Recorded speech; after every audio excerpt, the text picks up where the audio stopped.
শুভ নববর্ষ। মাঠ, অনুশীলন, ম্যাচ সিনারিও, ব্যস্ত জীবন ঘড়ির কাঁটার মতোই একই বৃত্তে আবদ্ধ। তবে উৎসবের রঙিন আলোর আলোক ছটায় যখন আলোকিত চারিপাশ, বাতাসের নতুন বছরের সুবাস, সেই ঘ্রাণে বিমোহিত ক্যাম্পে থাকা নারী ফুটবলাররাও। আনন্দ শোভাযাত্রা শেষে ফেডারেশন ভবনে ফিরেও ছিল সেই আমেজই। নারী দলের সঙ্গে পুরুষ দলের কাপ্তানের এমন কথোপকথন সে রং বাড়িয়েছে আরো কিছু সময়ের জন্য, যেন ক্লান্তি ভুলে যাওয়া। বদলে যাওয়া প্রেক্ষাপটে দেশের ফুটবল ফিরে পেয়েছে প্রাণ। এই নববর্ষ তাই জামালের কাছে বিশেষ। নতুন বছরে দেখছেন নতুন চ্যালেঞ্জ। Happy new year. এটা আজকে একটা স্পেশাল ডে সবার জন্য। নতুন বছরে সামনে খেলা আছে, সো সিঙ্গাপুর তারপরে হংকং এর সাথে দুইটা ভাইটাল ম্যাচ। ওইখানে যদি আমরা 6 পয়েন্ট নিতে পারি তাহলে I think we are in a good position.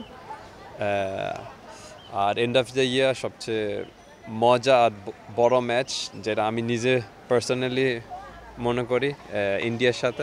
জাতীয় মাছ ইলিশ ভীষণ পছন্দ জামালের, তবে পান্তা ইলিশ চেখে দেখা হয়নি কখনোই। গণমাধ্যম কর্মীদের কাছ থেকে তার বিবরণ শুনে জামাল তা খেতে চাইলেন একবার হলেও। ইলিশ তো খাইছি অনেকবার।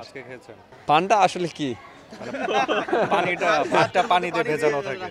খাইতে পারি, এটা সমস্যা নাই, বাট আমি কোনোদিন খাই না ভাই। বাফুফে ভবনে এমন ব্যতিক্রম আয়োজন আবেগে করেছে আফেইদা প্রীতি সাগরিকা রিপাদের। নারী ফুটবলের বিভেদ ভুলে নতুন বছরে শোনালেন বদলে দেয়া বদলে যাওয়ার গল্প। আমরা র্যালিতে গেছিলাম, তো ওখানে গিয়ে খুব ভালো লাগছে আমাদের, যে আমাদেরকে আমন্ত্রণ জানাইছে। তো এটা আমাদের কাছে অনেক সম্মানের ব্যাপার যে সংস্কৃতি মন্ত্রণালয়কে প্রথমে ধন্যবাদ দিব। কিছু কিছু সময় খারাপ অবশ্যই লাগে, পরিবার নাই, কিন্তু এখানে একসাথে সবাই থাকলে সেটা আর মনে হয় না। ওরা সবাই কিন্তু বাবা মা ছাড়া, ভাই বোন ছাড়া এইখানে আমাদের কাছে আসে।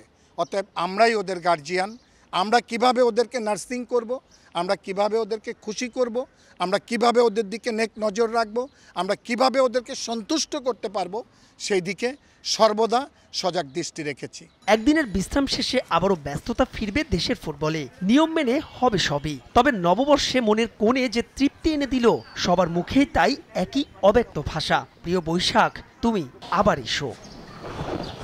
মাহবুব রিমন, সময় সংবাদ, ঢাকা।